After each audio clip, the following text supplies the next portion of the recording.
போகாம இருக்கிறது பிடிக்குமா? ஒரு அம்மா சொன்னாங்க, என் பிள்ளை ஸ்கூலுக்கு போகலைன்னா அழுகுறான்னு சொன்னாங்க. நாங்களாம் ஸ்கூலுக்கு போகணுன்னா தான் அழுவோம். நீ எப்படி? ஸ்கூலுக்கு போகணுன்னா அழுவியா? இல்லை ஸ்கூலுக்கு போக வேண்டாம்னு அழுவியா? சரி, ஒரு சின்ன கதையை உங்கள்கிட்ட சொல்றதுக்கு தான் இன்னைக்கு வந்தேன். ஒரு அப்பா என்ன பண்ணாரு, அவங்க பையனை கூப்பிட்டாரு. அவங்க பையனை கூப்பிட்டு, டேய் நான் உனக்கு ஒரு gift கொடுக்குறேன்டா அப்படின்னாரு. உங்களுக்கு எல்லாம் gift பிடிக்குமா?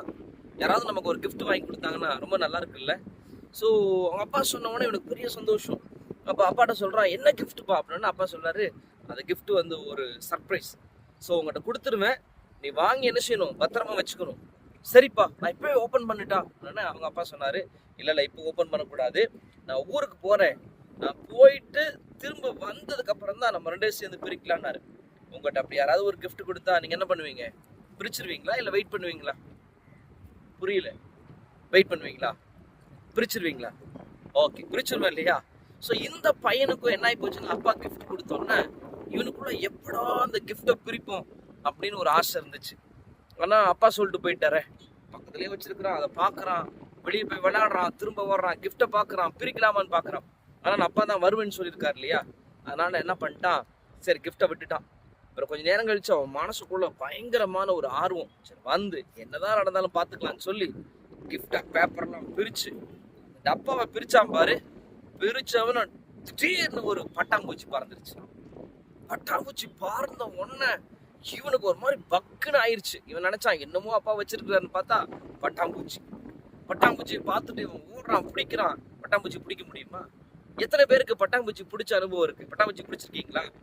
நாங்களாம் சின்ன வயசா இருக்கும்போது பெரிய செடி எடுத்து பட்டாம்பூச்சி பறக்கும்போது பின்னாடியே ஓடிட்டு போய் அடிச்சு அதை பிடிப்போம். பிடிச்சி அதுக்கு பின்னாடி கட்டி விட்டு பாவம் இல்லை, அப்பெல்லாம் தெரியல. சரி நீ பட்டாம்பூச்சி பிடிச்சிருக்கியா? சரி இவனும் பிடிக்க ட்ரை பண்றான், என்னமோ பண்றான், பட்டாம்பூச்சி பறந்து போயிருச்சு. பட்டாம்பூச்சி பறந்து போனவன பய பிள்ளைக்கு ஐயோ அப்பா வருவாரே, என்ன பண்றதுன்னு தெரியல. இப்போ அப்பா எப்படா வருவாருன்னு காத்திருந்த இந்த பையனுக்கு இப்போ மனசுக்குள்ள போய் ஜெபம் பண்றான், ஏசப்பா எங்க அப்பா வரக்கூடாது, லேட்டா வரட்டும்னு ஜெபிக்கிறேன். நல்லா கவனிங்க, இந்த பையன் அப்பாவுக்கு என்ன செய்யல, கீழ்ப்படியாம போனான். நிறைய பாவங்கள் எங்கிருந்து துவங்குது தெரியுமா? கீழ்ப்படியாம இருந்தான் துவங்குது. சரி, உனக்கு கீழ்ப்படிகிறது பிடிக்குமா? நீ கீழ்ப்படிஞ்சன்னா நிச்சயமா வாழ்க்கையில மேல வர முடியும்.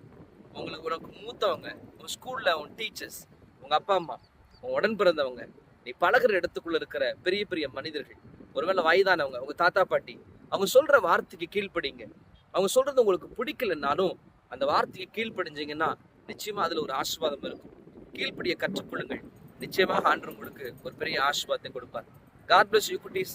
ஆண்டவர் உங்களை ஆசீர்வதிப்பார்.